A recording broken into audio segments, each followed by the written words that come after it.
Let me first start to mention that I'm impressed by the new habitudes of the influence of Monti's government in skipping lunch. For you are just, this is just the new attitude, work, work, work, and no pleasure for enjoying lunch. I'm impressed that you are still here, and having said that, it is a big and great initiative of Confindustria to gather all those brains out of the business world together with an excellent team of the Monti cabinet. And I'm not allowed to make comments on national governments, but we are just between us. So what I would like to say is, keep that government and keep that for as long as the predecessors were in.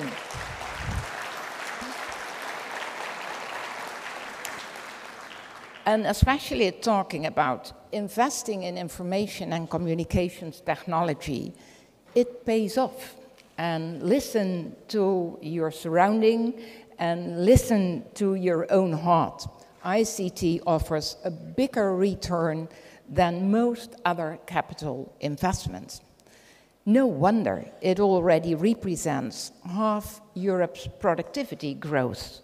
And that is a fact. So if someone tonight, your partner, is asking, what was it all about? It is about an issue that half Europe's productivity growth is just representing. And everywhere you look, people are finding new opportunities online. People use the internet to connect with distant friends and with distant families. They build up skills or look for work. Businesses use e-commerce to develop new products and services and sell into markets, new markets. Governments provide citizens with online services that are cheaper, that are faster, and that are more effective. And beyond that, I see a future where ever more applications and innovations are electronic.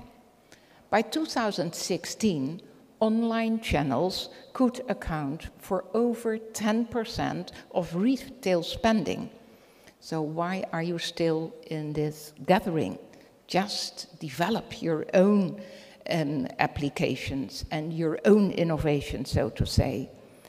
Over 25% advertising will be online. More and more devices will be connected from your car to your house, etc. And there will be new services, like the minister was mentioning, like e-health, which mean better outcomes, less disruptive methods provided at lower cost. And to deliver the economic boost we need now and in the future, we must invest in ICT. Otherwise, we are just missing opportunities, financially and politically. 3 ways in particular. First, we need digital skills. Remember that our young people face horrific unemployment. And if we are looking at the figures, when someone is asking me, what is worrying you most at the moment? It is youth unemployment. If we are looking just, for example, to Spain, but also your country is in a position where I could mention that, but Spain, 51% of the younger generation without jobs, that will be a lost generation. And that is a big, big responsibility for all of us. So here is a sector where vacancies could soon outstrip supply.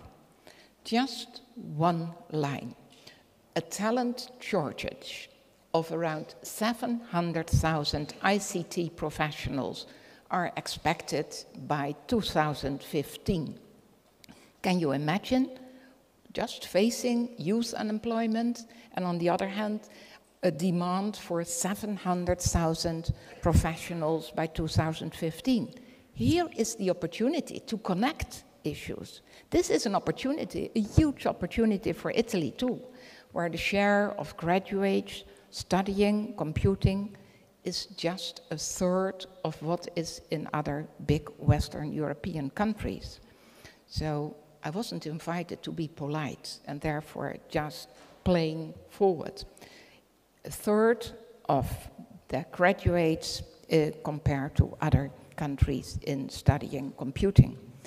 If we didn't do that, and if we indeed weren't ready to meet tomorrow's human capital needs, we would do a great disservice to our people and our economy. And look at the other end of the skills spectrum too.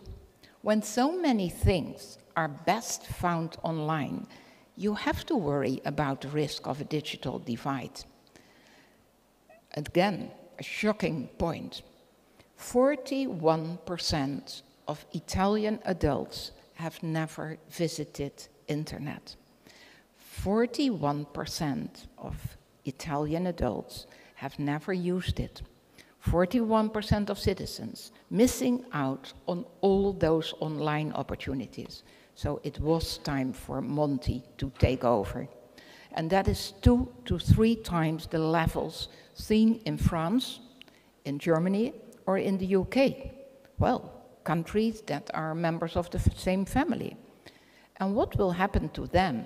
So I say, invest in getting every Italian digital, and then every Italian can benefit from those economic and social chances. And it is talking about health, education, culture, economy, and name it. Governments can save billions of euros through wider use of cheaper, easier e-government services. And businesses can access new markets. And second, we need to invest in a digital single market with high-speed broadband for all. The single market is the Europeans' crown jewel. And as Professor Monti himself put it, today we need it more than ever. That includes the online world. If you are selling a product or a service online, it should be just as easy to market it to people in Rome, Rotterdam, or Riga, name it. But too often, a complex web of different national arrangements stands in the way, whether it is rules on copyright, on authorization, on payment, or whatever. Such digital barriers shouldn't exist in a digital single market.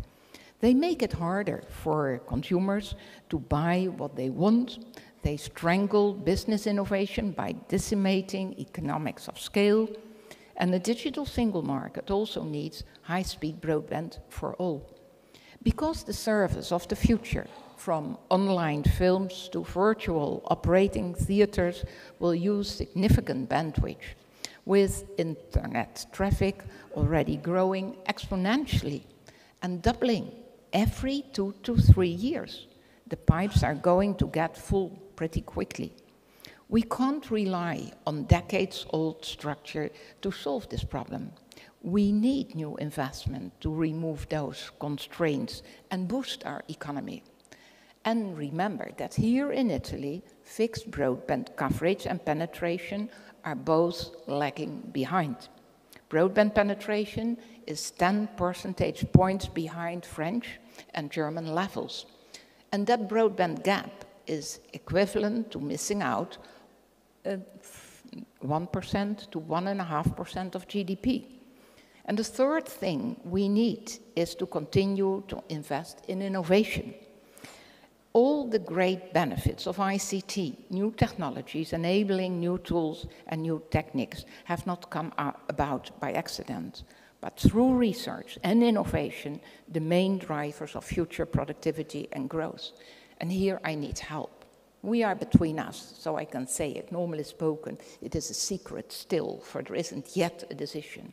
But I need your help, and that is that plans are there, and I'm not talking about Horizon 2020, but I'm talking about the budget for next year, 2013.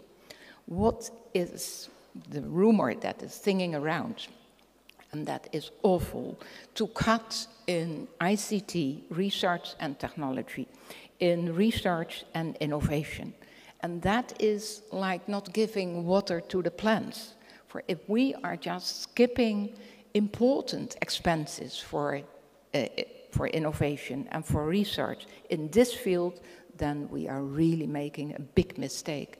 So everybody, also in industry and in academia, should raise their voice and say, never ever skip that part. But through research and innovation, the main drivers of future productivity and growth should get more instead of getting less. In future, we will need to continue that investment and continue that innovation. Why do we need all the investment in ICT? That is a question that could be said. Because in almost any sector, from transportation to tourism to television, our businesses are going digital. And in the future, companies will want to set up only a connected economy with access to broadband, with a digitally literate talent pool, and with easy access to a single market with a single rule book. And already where those conditions aren't met, Europe's small businesses are feeling the squeeze. And already we need to fight to keep Europe an attractive place for multinationals to invest against tough competition from Silicon Valley, from India, Republic of China. And that is why I am delighted by the emphasis taken by the Italian government. I welcome the Italian digital agenda, taking further our European vision. And I welcome the emphasis the government rightly places on the digital single market. And I welcome the investment Italy is making in new connected initiatives, like nearly €1 billion towards small cities. Excellent initiative. But from my perspective, there are 4 things we need to watch out for in particular. Number 1, we need stable European public funding for ICT research and innovation. And already Italy sees the benefit of significant EU ICT funding. Nearly 1,000 projects, over €500 million. And our proposal for the next generation of EU research funding, Horizon 2020, would build on that and ensure that we invest in the future, benefiting not just Italy, but all of Europe, but also 2013. Keep that line in mind. Our scientists would be able to model ever more complex experiments on high-performance computers. Our manufacturers would get the super-fast, high-quality, zero-fault processes delivered by photonics. And new e-health services could help older people stay active and independent for longer. And bear in mind that this last is a hugely growing market, a indeed aging population. Within 30 years, over 1 in 3 Italian adults is likely to be over 65. And with Horizon 2020, we could create a European research area, the envy of the world. And we can assure Europe doesn't miss a trick in the digital agenda. And second, we need a sound telecoms market, a stable framework that promotes consumer choice, while providing the incentives for the private sector to invest and to innovate. Completing the internal market in electronic communications could boost our economy by up to nearby 1% of GDP, 0.8 to be precise, €110 billion. But remember, a key part of our consistent EU legal framework is that national regulators should keep the powers and the discretion to take effective decisions. So there is something at stake in Italy, and you know what it is. We will just be very critical on that one. Third, sometimes the private sector seems unwilling to get involved in broadband projects. They see them as risky or too uncertain, especially in rural or suburban areas. Support from the EU's proposed Connecting Europe facility could give that extra assurance that investing in high-speed broadband is safe and that it is profitable. And that would be innovative financing. It's not just the EU writing checks, no no way. It makes your euro work harder through equity, loans and guarantees. And it is about reducing perceived risk to crowd in private finance. And not just from the usual suspects of telecom companies, but from anyone who, like me, realizes that broadband is a sound investment in tomorrow's technology. And altogether, it is about securing leverage so that just over 7 billion euros of EU money could fund over 50 billion of broadband investment across Europe. That is the kind of European added value, and that is what we are looking for. Fourth, and I'm nearby at the end, for those not yet online, every EU country needs a digital champion. And it's not only a government that is a digital champion. For you, your government performs as a digital champion. But I'm thinking of those who have already a person in which it's not a political figure, but it is a person who has the confidence of everybody, of industry, of the universities, and of just the citizens. And those champion models, and we see it working in Romania, we see it working in, for example, the UK. It's great and it's coming closer to the citizens. Together, they can ensure our people that the tools to deliver opportunities are there to pick up, and that our businesses have the networks and the frameworks to stay ahead of the global pack. We, in the digital age, we should stay connected, and that is what it should be, a competitive continent with a lot of challenges and with a lot of blessings also for the people.